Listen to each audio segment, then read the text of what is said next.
Hey guys, welcome back to Unleashed, and we are so glad you're with us today. And remember that we are the resistance. Man, we're back to that, boy, what a week I've had today kind of a thing. I mean, getting in here today was crazy. I'm running kids all over to school, mowing grass, all that normal stuff that people do. Why am I complaining? Eric? Leaf mulching? Not yet. Well, yeah, with the lawn, I got a push mower. I have a lawnmower, like a rider, but I just haven't changed oil this year, and I just didn't do it. So honestly, it's a good thing. Yeah, I'm not even sure. Are we audio today? Or are we live? Are we on video? We're video. Well, hi, you guys. Sorry, I'm over here talking to everybody else. Sometimes you just forget. Well, like you said, know what I did the other day? I set the mower on two different heights. Okay, so the front end was higher than the low back end, and I'm pushing my lawnmower, and it's digging into the yard. Okay, and I can't figure out. It looked like I had just mulched it to death. Our neighbor's got something done. I don't know what it is. It's a machine that goes over, and it almost removes like all the grass off the surface. Yeah, and I don't know what they're. I don't think they were reseeding or I didn't stay. It's thatching it. Yeah, is that what it's doing? Yeah. Did it have like look like a rake it was pulling behind a mower? Yeah, kind of. It would kind of look like the way my head looked before I shaved it. Okay. Yeah, it was kind of like that. You know, I finally got tired of that. It was. Keith, did I ever tell you a story about a little kid at the state fair when I shaved my head finally? I was like, and I'm sweating now. I was done. You know, being covering it up using mousse and hairspray and all that kind of stuff that you don't tell anybody you're doing. This little kid at the state fair kept seeing it blow up, and it kept blowing up like a mohawk every time the wind would hit it. And he couldn't take it anymore. He finally just grabs my hair, and he goes, "Hey, mister." He goes, "Hey, mister." He goes, "Hey, mister." He goes, "Why does your hair feel like cotton candy?" That was it. I went home. That's it. Shaved it all off, and never would go back, and never have a bad hair day again. Well, man, Eric, how have you been? Good. Beautiful weather. Yep. It was kind of a long weekend, and you're right. It has been a long week already on Monday. So we were doing the countdown before we came on here. We've got just a little over a week. This is Monday, so it's Monday. A week from tomorrow. We got the election. That's right. Boom, boom, boom. We voted Saturday. Oh, did you really? Yeah, we're like, you know what? We don't want to stand in line an hour and a half. I would. I mean, I think all of us, we need to remember you got that right to vote, and that's one of your freedoms. So I'm asking you, no matter who you vote for, exercise that right. It's a freedom that we have. So please. Stacy and I went Saturday, and I think it was like 15 minutes. We were in and out of there. It was awesome. Well, we voted a fire station, and so there's never a crowd there. We always walk right in. It's so nice. So, well, it's because someone's always yelling fire. Yeah, that's right. If they don't, I do. Right. So get everybody out of here. Everybody out. Well, we got any questions this week? We do. I have a question from Jerry from Muncie. Okay. He wants to know what is the furthest you've ever drug a deer, and then a follow-up question: what is the heaviest animal that you've ever shot and had to drag out? And do you have one of those little John Deere things or anything? No, it's all manual. My buddy, he's got a side-by-side, and where we hunt in southern Indiana, I mean, it's just like a roller coaster, and it's way down there. You're not going to get one out unless you've got something like that to pull it out with. But the big animals like an elk or stuff like that, you're quartering them out and you're putting them in a backpack.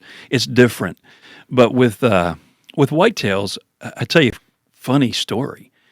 I was hunting in Ohio. It was probably around 2008, and it was in the peak of the rut. It was probably around November the 8th, and we had a real cold snap come through. It hadn't snowed yet, so everything when you're walking, do you ever have one of those mornings in the woods when it's still frozen, the leaves are, and you take one step and it's like it's echoing through a cavern. Yeah. So, or a squirrel takes one step and you think it's a deer. That's right. So I'm walking back this trail, an old loggy. Well, let me just kind of set it up. So we were staying at these log cabins on a place called Clendening Lake in Ohio, and there was a team of us, maybe 4 or 5 to a cabin, and there was about 3 cabins. And the cool thing was we were using pontoon boats. Now, I've gone in before with a canoe. It was really cold, and you want to be up off the water, but we were on this pontoon boat. And what's really crazy is, when you come out in the morning and you get all your camouflage stuff on, and you go down to the edge of the boat, and you're trying not to make sure you have any fuel on you or anything, and you get that cold engine fired up, and you can just hear it really just kind of idling, and you untie all the ropes, and everybody gets kind of wipe off your seats, and you get seated, and you go out in the dark. Now, this was really cool, because this particular morning, it had been a full moon, And what was really cool about that was as you're going across and there's not a cloud in the sky, I mean, it's eerie. It's like something out of like The Lion King or something. Well, this is Ohio, so it wasn't like it. You know what's really crazy? They did have a bunch of wild animals get out of there a couple years later. If you remember, like there was lions and tigers and bears. Yeah. But anyhow, so we get on the boat and we're quietly going across this lake and it's like glass and you can see that V, that wake going behind us. But everybody's kind of got their hands in their earmuffs and it's cool going across there. And we would drag, all our stuff to the shore and let one guy off at a time. You've got reflective tacks, like up on the shore, so you can kind of hit him with a light and then get your light off so you don't put too much light. You can get way up with a pontoon boat. So we would pull this thing up, drop a guy off, go drop the next guy off. Well, I have to walk about 3/4 of a mile back this old logging road. I've got my bow and all my stuff, and I got my climbing stand on my back, which you're already getting pretty sweaty by the time you get there. But so I was up there. This was an all-day hunt. And I would come back to maybe 3/4 of a mile to the boat for lunch and hang out for 4 hours when they'd come back. But anyhow, I go back out and it's beautiful spot. I've got all these acorn trees around me in this, it's a money area for deer travel. And it's it's probably about 30 minutes before dark. And of course you hear that little that sound. And so immediately, I know it's a little bit of a ways, and I'm looking, and I see the twitch of an ear, but it can't see me yet. So I stand up in my ladder stand, or my climber. I mean, I don't want to be silhouetted, so I want to stand up and get against that tree. So I get my bow really slowly, and I kind of put it in I have a bow holster that I put it in so I don't have to keep holding it. And as I'm standing there holding this thing, this beautiful 10-point comes walking in, and I'm going to get a shot at this. But the only problem was one of the big oak branches was hanging down so far that I couldn't get the shot as where I wanted him, where he stopped. So I have to kind of like lean, and I hate doing that because you got to rotate your bow a little bit, so you're going to have to compensate. And when I shot, it hit the branch, and it still hit the buck, but it hit it back about maybe 6-7 inches far. So rather than getting a double lung, I ended up getting a liver. And I knew, I'm like, that's 4 to 6 hours. It's going to be a dead deer, but you got it. Well, now I'm 3/4 mile back. So I let it go. You don't push a deer like that. You want to, especially you guys that are bow hunters, you hit especially this time of the year when you're out hunting the rut, you hit one in the liver, let it go. If it's at nighttime, if you can, because it's going to take a while for that to die. And we owe it to the animals, but, and the animals that we just killed and we invited to dinner. Hey, it's okay. So I go walking all the way back to the pontoon boat, and I tell them what happens. They said, "Hey, we'll just come get you first thing in the morning. We'll drop you off." Well, I know it's going to be a dead deer, right? So I get there the next morning. I walk 3/4 of a mile back with one of my buddies so he can help me get this thing out of there. And we see this old logging road going up a hill just past maybe 1/10 of a mile, past where I had actually shot it. It had laid down.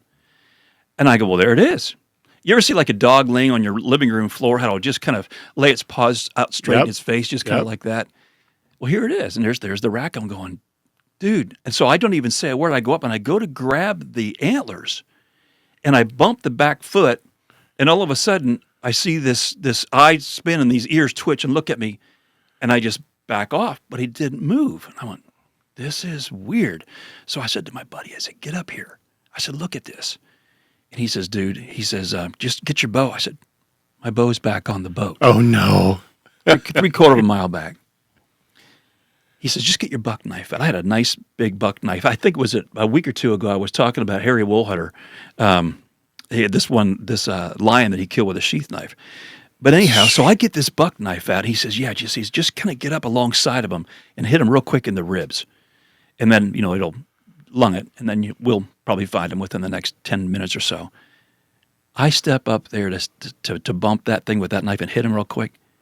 Would you believe that thing jumps up and kicks, and his hooves go right beside my face? It's like the Matrix. I'm doing that slow motion thing, right? And I go, you got to be kidding me. So we have to go all the way back, get my bow, and come all the way back, and then shoot the deer. Well, it was down at this point. But anyhow, to answer your question that you originally asked me, had to drag that thing 3/4 of a mile. After going back and forth, what's that, 3 times now or whatever? But, the deer was probably 240 pounds, And so, yeah, that wasn't with a sled. That wasn't with a deer cart. Couldn't do that anymore, I don't think. So what do you do if you guys get a bear? So here's what we do with bear.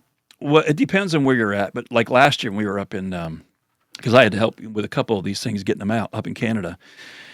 We had a World War II stretcher, Ah, there you go. and you got one guy on each, pole coming out, and because it's too hard, it's too thick to get down in there. So we'll just kind of use that stretcher and get them out. Anyhow, hey, I wanna introduce to you. You were kind of Now, already heard. wait, I got to ask you because one of our friends, Terry Gert, shot a what? I saw that. I didn't even see how big that was, but I don't know. I think it was a 10. Well, yeah, I think it was 10. or 12. Man, It might have been. It was. Man. It was a good buck. it was. And what cracks me up is Doug just throws up his hands. She beat me again. I know. Early this early in the season, she got me again. She got a monster again a couple years ago. I Yeah, was like, that's right. "Geez." I got some pictures this morning of one I've finally been looking for. So I'm going to see if we can invite him back in here. Well, you've heard the voice talking, and this is one of my closest friends in the world. My pastor for years, close friend for many, many years, and actually Keith, before you were, before I ever met you doing that, actually was singing a jingle for you. Yes. That was it in Fort Wayne? Yeah. At L'Above and Beyond. Yeah. Yeah, that's right. Yeah, that's right. So our guest today is. Do you want me to call you Pastor Keith Wood Oh, or just no, call please, you Keith? never, never, never. Okay, Keith. I know that feeling. It's Yeah, like, but if you want to meet someone who is, he's had more impact on more people than almost anybody I know. And the other thing is, you're going to find out how down to earth he is. But the beautiful thing that I love about Keith is, like me, he loves to tell stories. And he had a story that I don't know. It was a few years ago when I first heard this thing, and we're going to get into it here in a second. But it's one you're definitely going to want to listen to. He's a master storyteller, and you're going to find that out when you hear him. So, Keith, man, welcome. Oh, it's so good to be here, and what a pleasure. You know what? Every time I get to hear you speak about a hunt or a particular event that you've been a part of in terms of your adventures, and you have a ton of them, a little part of me gets a little jealous, I've got to admit, charging bears. And then there's that one where you guys go back and you find the bear skull and there's the bullet hole in the bear skull. And yeah. I'm going, oh my goodness.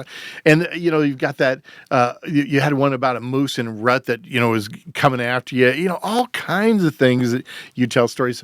And especially I loved the ones that you tell about South Africa or Africa as well. Yeah. Some of the adventures you've been on there. And I forget, so I'm going to ask you to refresh me here. But well, first of all, there's the black mamba, and that thing is an amazing story. Black mamba is the most deadly snake in the world, right? It's one of the, I think it's in one of the top two. I know that here's the thing with the mamba, they can put 2/3 of their body off the ground, and they hit you in the chest, neck, and face. So you got about 10 minutes on the bad side and about 30 minutes on the good side. So yeah, Amazing. nasty. And then the kudu, the Cape buffalo, the elands, all these different animals. What was one you took in Africa on a bow? Well, the biggest one was probably just a big Burchell zebra. Okay. Yeah, they're huge. You mentioned to me on that story. I remember that story well because he had come down to a water hole, and you guys were able to capture him just in that moment. So Yeah, I remember it was funny because the guide said, I said the warthogs were coming in. Oh my But goodness. they would come in real skittish and get down on their knees because they have to drink. Yeah. And I said, why are they so skittish? He said his response to me was, he goes, if everything that happened to you was bad when you went to get a drink, you'd be skittish too. So, Especially if you're an ugly warthog. yeah. I mean, those things are just gross. Well, you have a story. And now here's the thing. We talk about, like in my book, The Roar Within, I talk about the Big Five. And that would have That's been. what I was just going to ask you about. Well, it's Yeah. funny because you've got, let's see, you've got the rhino, you got the lion, you got the Cape buffalo, you got the elephant, and you have the leopard. And they're given this name because of how deadly they are to hunt. But what I don't understand, I mean, we talked about the black mamba, and sometimes you're going, well, why didn't that make the list? Well, it's a snake. It's not like an animal you're hunting. But the one animal that to me is about as scary as any of them, maybe an elephant. I mean, they're all scary. How am I even saying that? Yeah. But this one didn't make the list, and I will never understand why. And Keith, You can tell us about this animal. Oh, a while back, I had the chance to travel to South Africa, and it was on a mission trip in particular. So I was doing some work over there and things like that. But one of the things when I found out it was right next to Kruger, the national forest, the national park there, and that Kruger is so massive. I had no idea. It's the size of Pennsylvania if you stood it up on Yes, end. and listen to this: 4 million acres of land. That's a preserve there for animals.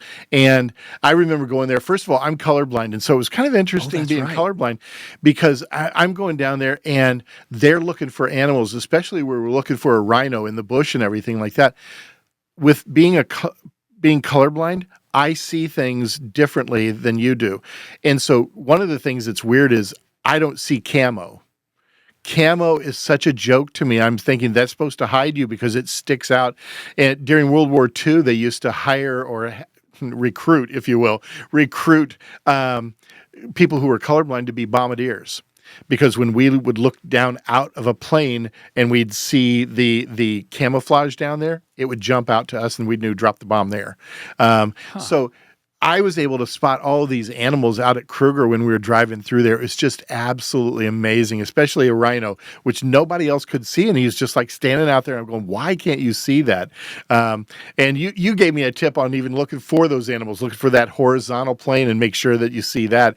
But for me, it's a little bit different even. But anyway, we were up there which is in the Limpopo district, clear up at the very top of South Africa there. And specifically, we were going to be working in a little village, and I'll talk about that little village because it was such a neat little place. But we were going to be staying at a place called the Moana. Now, not Moana, okay? Right. I don't want you... Not a Disney movie. I don't want you singing a Disney movie on me, dude, okay? It was the Moana Game and Bird Hunting Preserve, and it was a neat place, and it was set up. It was about 10,000 acres set up for hunting on. So it was fenced in and preserved. And then they had a lot of other animals just to be a part of you being able to see all of these animals out there. And I have to admit that I was a little disappointed, though.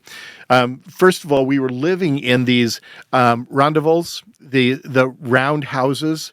Sometimes they're brick, sometimes they're mud, sometimes thatched roofs. Yeah.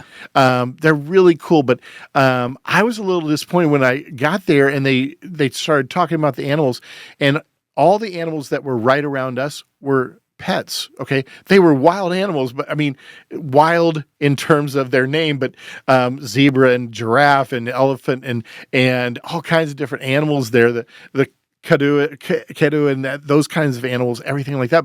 But most of them were pets. So I'm going, oh man, I didn't want to see pets. I wanted to see something live. But one of the neat things was when we were out there is we would still go to sleep with the lions that were roaring in the bush that were just, a couple hundred yards from us. And we'd hear the jackals and the hyenas laughing and carrying on out there when they'd find something to eat. And so we still got a good taste of a little bit of what it was like, of the wildness of that. But, one of the things that was kind of fun was there was this one particular animal there. He was a hippo. Okay. He was an adolescent hippo. He was about 3 years old, and he weighed about 2,500 to 3,000 pounds. So a ton and a half. And they get up to about 4,000? Yeah. Something especially a male. And he was a male. His name was Hippie. Okay.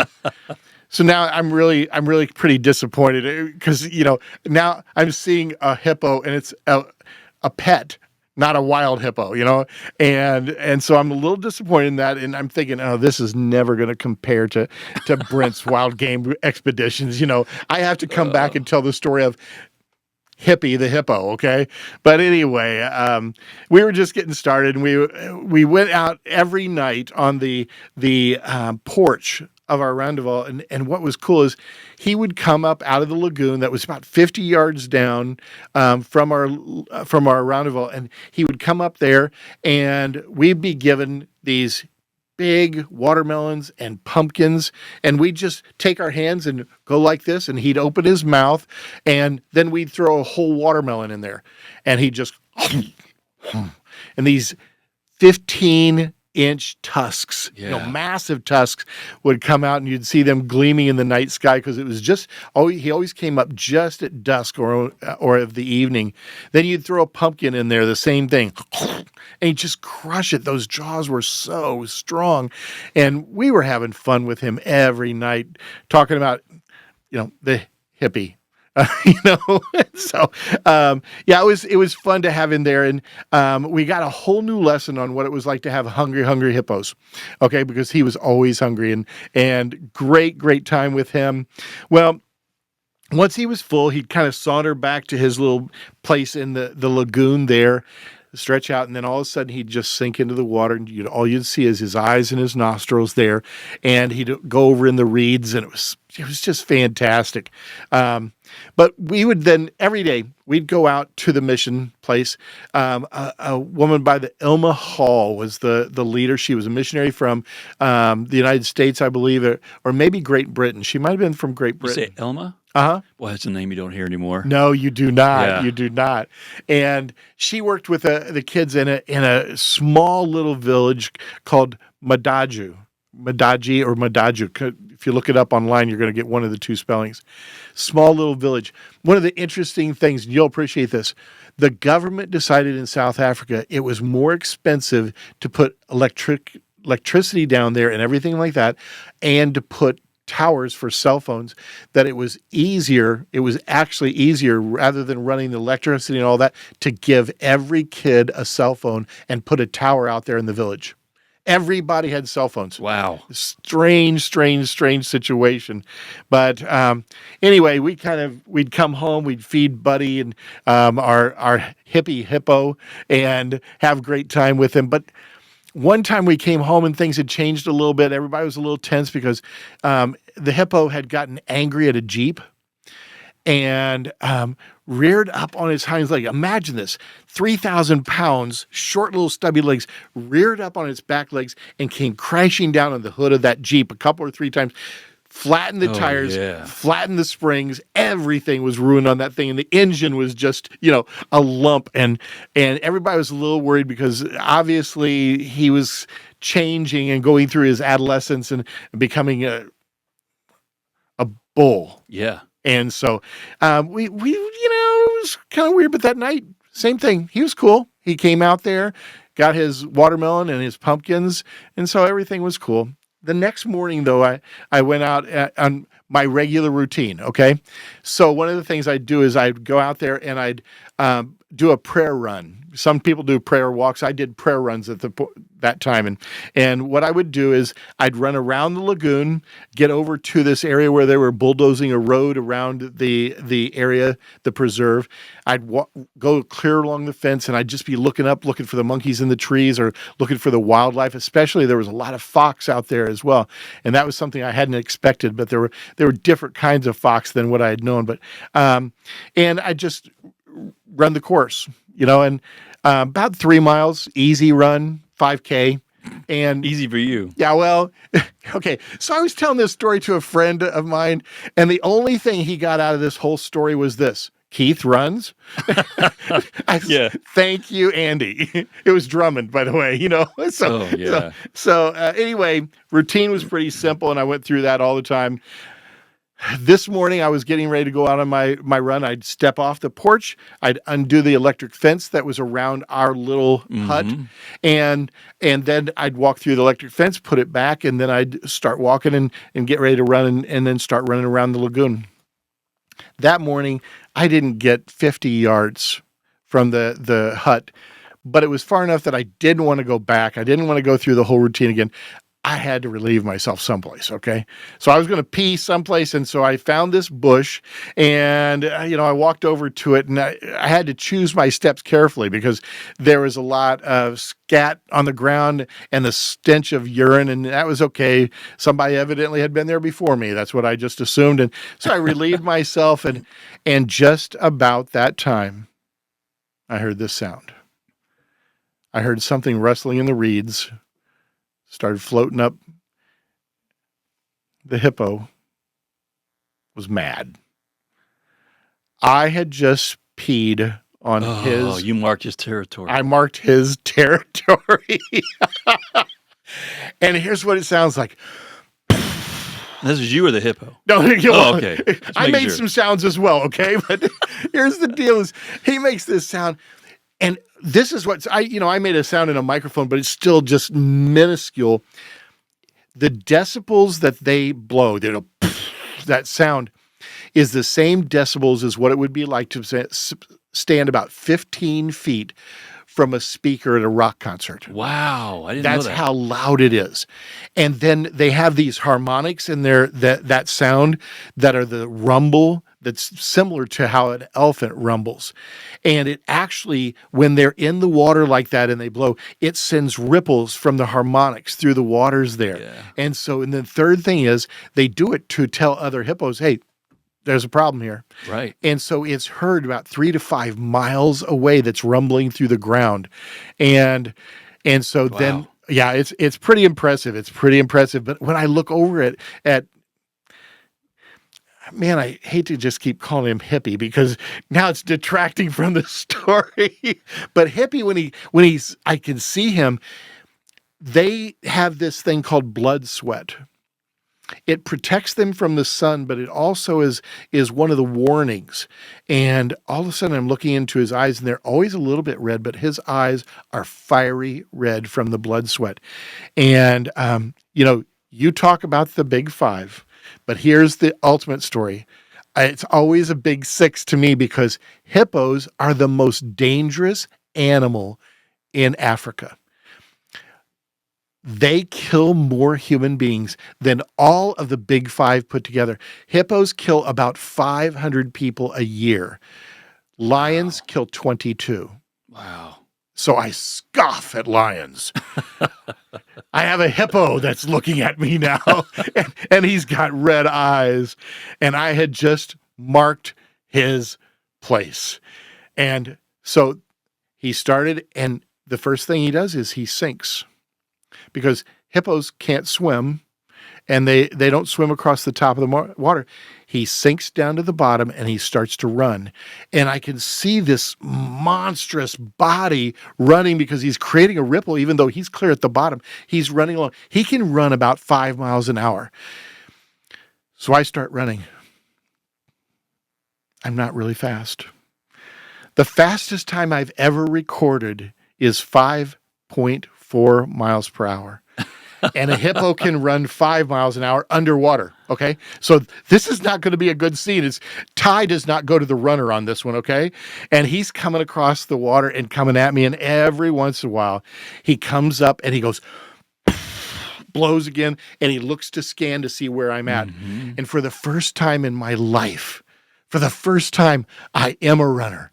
I can feel, I'm an Olympian, and I feel the air rushing through my hair. I've never felt wind go through my hair when I'm running, and I'm running around, and I'm looking, and I recognize if I can just get to the point on the lagoon where there's a lot of just trees that are growing out of the water that are just dead trees, and there's a lot of reeds there. I thought maybe that'll slow him down, and if I could just get past that, then maybe somehow, somewhere he'll just give up and go home. But he adjusts his course. He's headed towards the reeds. I'm headed towards the reeds. I'm running, and then all kinds of things start to go through my mind. I'm thinking, you know what?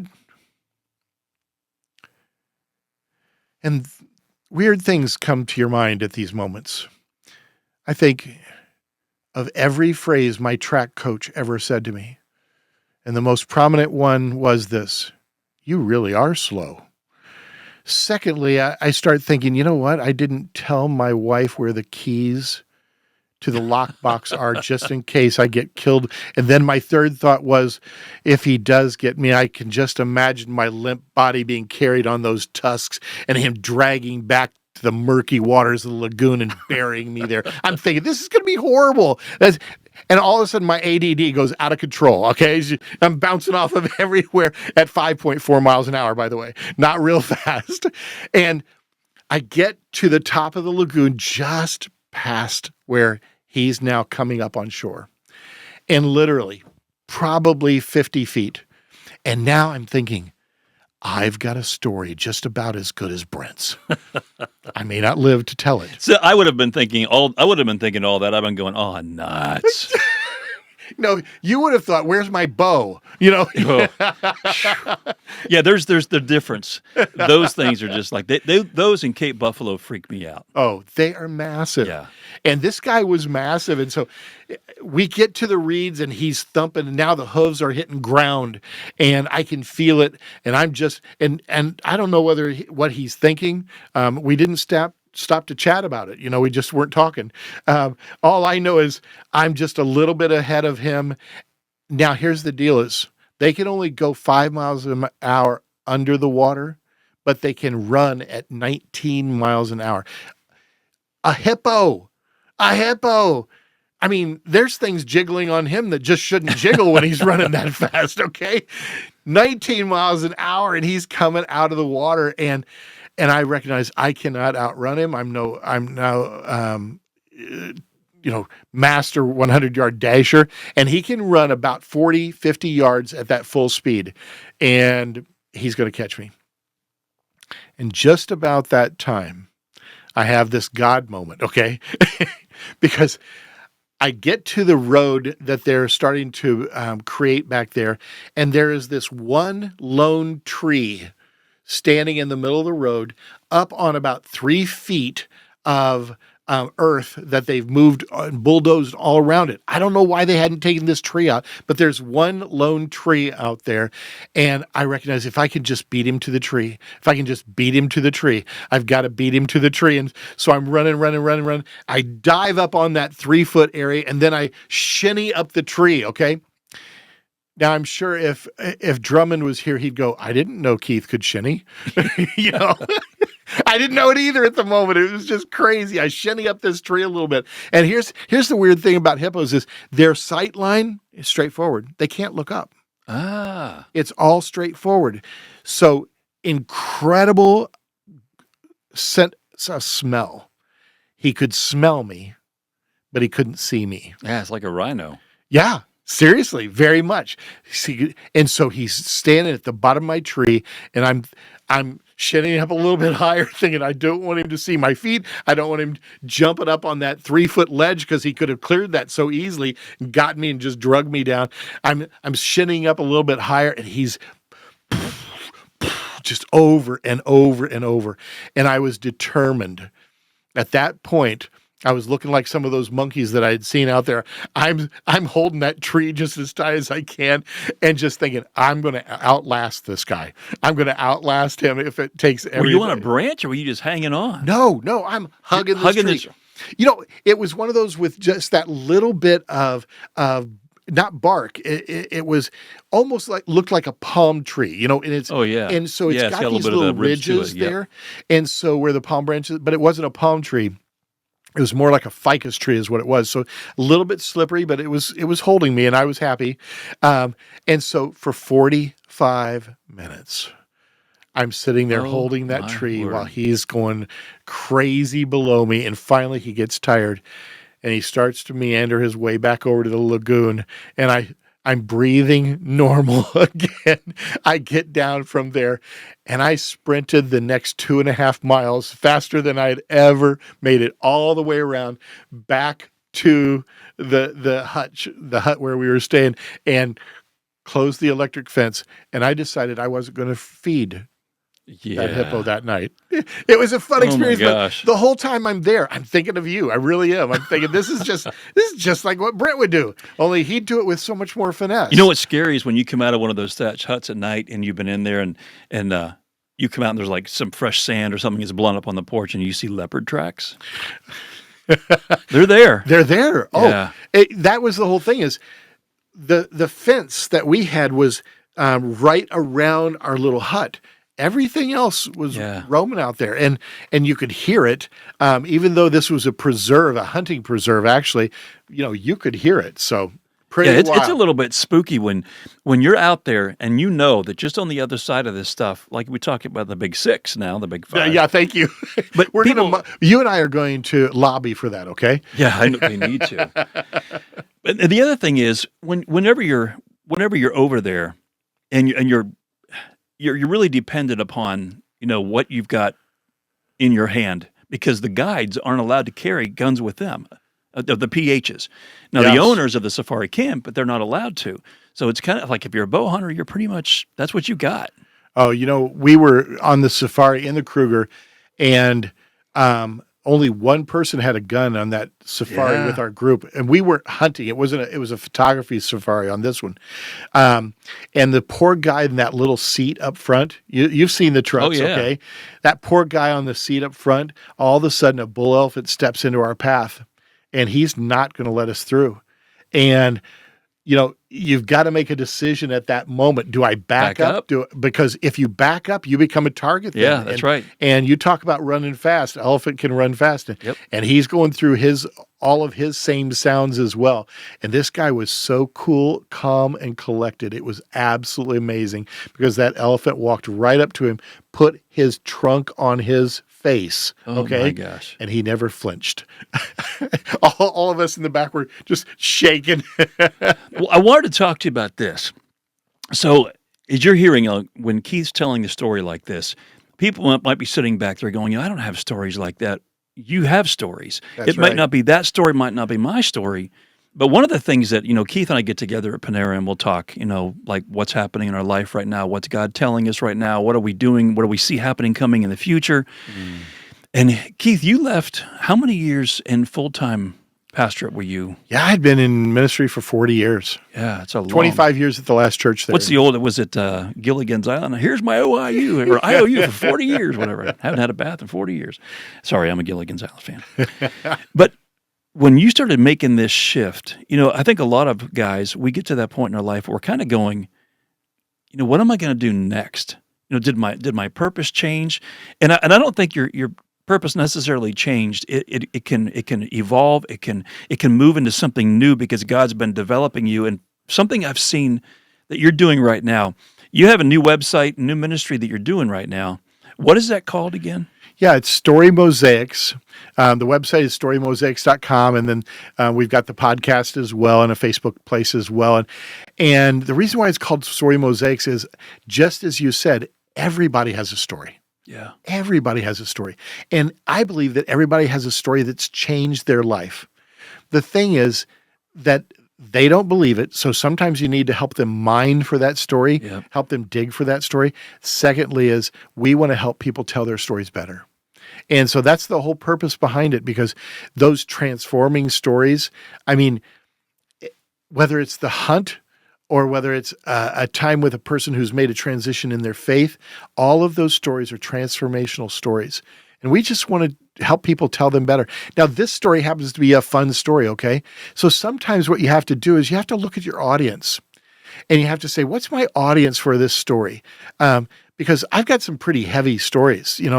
I'll tell one about a young lady that had a semicolon on her arm, a tattoo of a semicolon on her arm, and most of us would recognize that means she tried to take her life. That's not a story for a dinner table, Yeah. okay? So you know your audience and you know your setting. What is this audience? Now, a hippo story, you can tell around the dinner table. Right. The only part my wife always says is, would you leave out the pee part? Yeah, but what's funny to me is really that's an incredibly scary story. It is. If you Yeah. being there, being alone, being in that situation, and here's the thing too, he and I probably would have told that differently. Oh, yes. Because because he is talking to an audience of people that might not be able to take sitting around and going, what happens if one of those teeth goes through you? It's not just stopping once it goes through you, it's going to keep on going. It keeps right on going. But when a person is, let me just ask you a couple questions. Because I know he tells stories. That's what his whole career has been. And that's what Jesus did. He told stories That's through his right. ministry. But what is it that makes up a good story? When you're looking at something you want to do, one of my first thoughts is, we can tell other people's stories, which is okay. A lot of people do that. It's what you get in movies. But I guess for me, one of the main things that I see being the most powerful is when I can take my own story captive, so to speak, and break it down. Like when I was sharing with you earlier about that when Eric was asking about what's the furthest you've ever drugged something, well, you saw it just took me 5 minutes to get to the point of how big it was and how far it was. But that, going down to the lake and being quiet and going across that fog-filled lake for early in the morning hours and the crunching and all those kind of words, those descriptive things, you know, we can use those kind of things within our stories, but what are the main elements that those are just like the icing on the cake? What do you see as the main structure work for being in a good story? Boy, that's a great question, and I think it's an important question as well. But I'm just gonna highlight on one because there are actually five, and I'll share those on the podcast in a little bit in the future here, but on mine. But the main point is what's called rising action. And here's the thing about you, Brent, is you're by nature, you're very how you're wound is to tell stories, okay? And so you don't think of story structure and you don't think about having to fit into a structure. But if you're not naturally inclined, there's some tools that you can use to help you understand. And rising action is simply this. Every great story gets to a point where it's a point of no return. Something has to happen. There's a problem that's insurmountable. And, the story you told, you can look at the insurmountable problem of getting a deer that is down in the midst of that murkiness and bringing it out. But there was also another insurmountable problem, and that was you have a deer that's not dead. Yeah, right. That's a problem. You look for the insurmountable problem, and especially with things that transform our lives, we look for our addiction that we thought it couldn't change. We thought that was my story, and punctuation point, period. Or you look for the situation where you've gone through a divorce or an abortion, or you've gone through a loss of a child, or you've gone through a loss of a spouse. All different kinds of punctuation points where we put a period. And that's what I would say is normally that rising action, that moment that looks insurmountable, we are tempted in our lives to put a period there. And that's what I always love to tell people is that God doesn't put a period there. He always puts a comma. Yeah. There is more to the story. And that's what we're looking for. That's just one thing when we go mining for a story is tell me when you thought you were stuck or done. I love this too, Brent. My kids used to hide underneath the seats when I pulled up to the drive-up window at McDonald's because they said that I could get a life story from a person by the time I left the drive-up to the time I got to the window, okay? And My dad was that way too. They were telling me their story at the window, But you know what? If you grab a hold of the right thread and just pull it, the story comes with it. So all you're doing is really listening well. Yeah. And letting the story come with it. And that even involves your own life. But because you do it so naturally, you don't have to worry about it. But there's a lot of people that don't do that naturally, and yet they have a great story that needs to be told. And so somebody just needs to pull the thread. Those stories that we all have them. And we think, well, I don't have this story or that story. At my age, I'm 64 right now. And you know what I wish I could go back and do? I wish I could go back and sit down with my mom and dad. Oh, wow. And say, tell me your stories. Yep. There's so many things I can remember kind of when the uncles would get together and they'd say, remember when we were all out in the barn because of chicken pox and we had to stay out there? And there's pieces. I have snippets. Yeah. But I don't have the whole story to help put together their life. And I'm going, what I wouldn't give to go back and to be able to hear those stories, or for my own children, to be willing to take the time and say, this might be boring to you, but I want you to know my story. I want to know where you came from. Yes. I want to know what wired you the way you are, and I want you to do a better job than I did in passing this on. Yeah. Because it's not even just to our families, it's everybody. The most important thing that we have in this life is relationship, and guess what relationship is made up of? Stories. It is. That's why we call it mosaic. There's all of these little pieces that come together to make the picture. All of those little pieces that are just fragments. And what it starts with is just that simple phrase, let me tell you a story. Before I came down here, I was done mowing grass. I sat down for like 10 minutes and I thought, Keith is so great with structure and stories. And like he said, I just tell stories. I always have. And I don't know how I'm wired. I remember when I used to write with Stephen Curtis Chapman, when we were out, he was an amazing songwriter. I'm like, how does he think that way? It came so natural. Well, I could develop songwriting, and I did, but not to the extent of what he did. I'm a storyteller. He does it through music and song. They both have a place. Stories, you wrote music. I mean, there's a lot of stories in that. But as I was sitting down, I was looking at all these things, and I started trying to go, what is it that I do? Because I can't wait to see these points you're going to have on your website. And that's Story Mosaics? Storymosaics.com. So, you guys, be looking for that. You can Google it and go into there. Keith, tell us when they go on this thing, what is it about? What are they going to find? Well, one of the first things I want to do is give them a book. It's a freebie that it's from 5 stories. I think it's 5. It might be 6, but 5 stories. We'll call them the big 5, okay? And maybe there's a 6th that's a hippo. It's 5 stories that were all published. And so they are stories that other people have said, yes, this is well told. This is structurally sound. And we just want to give them a book and let them see that, because then when they're reading that through, they're starting to put it together in their mind. Oh, that's the part of this story. And then the other thing is, one of the things that I love, and I'm going to be sitting down with a person later on this week, and I'm going to be listening to their story. And one of the things that we encourage people is to go out, record your story, 3 to 5 minutes, or write a 1,500-word essay on what your story is. Send it to me, and I guarantee that every one of those I will listen to, and I'll respond to it with just some feedback on the story structure. When you told me that, I thought it was a great idea, because there's so many people that maybe they're not a public speaker or whatever, but they want to be able to tell their stories well. That's right. I think it's just a gift to be able to, for you to take time. It's like when I'm doing coaching with people, my job is to listen to what they have to say. That's right. And then ask the questions, which is kind of what you're doing. Hey, you said this. Did you mean to say it that way? Yeah. What's a different way that you could say that might have more impact? Yeah. I can't wait for this. And what's fun is, Brent, you and I are very different storytellers. You mentioned the other day that I'm more self-deprecating in my humor.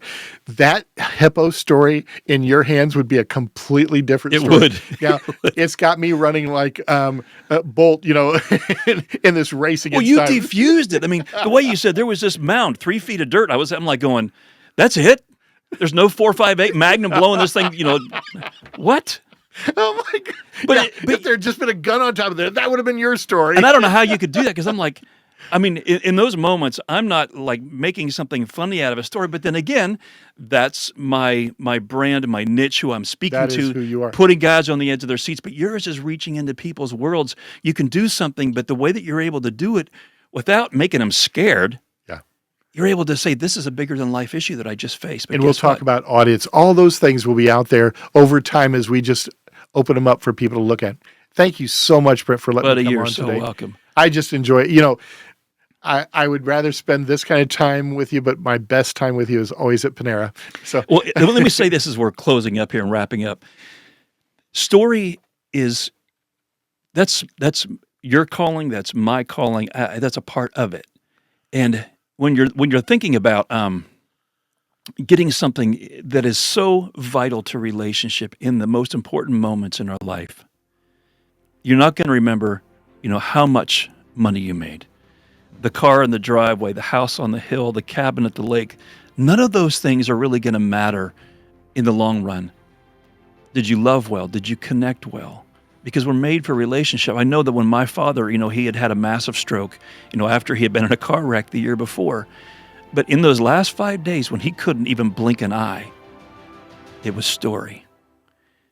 And I would sit there with my dad, and even though he couldn't move his hand, I would tell stories. Dad, remember we went hunting? Remember that turkey that fell out of the tree between us? And we both sat there, and it got up and shook its head. And I began to share all these stories from Christmas mornings and driving the car for the first time and everything. In those moments, I know my dad wasn't able to let me know he was hearing, but I could see a tear come down his cheek. Yep. And it wasn't necessarily, yes, it was sad, but it was because of a life well lived. And how do we know about that life well lived? Because we told the stories. And I hope you'll go to storymosaics.com and let Keith walk you through some of the stuff, because your stories matter. Yep. Keith, thanks, buddy. Thank you. All right, we'll see you next time.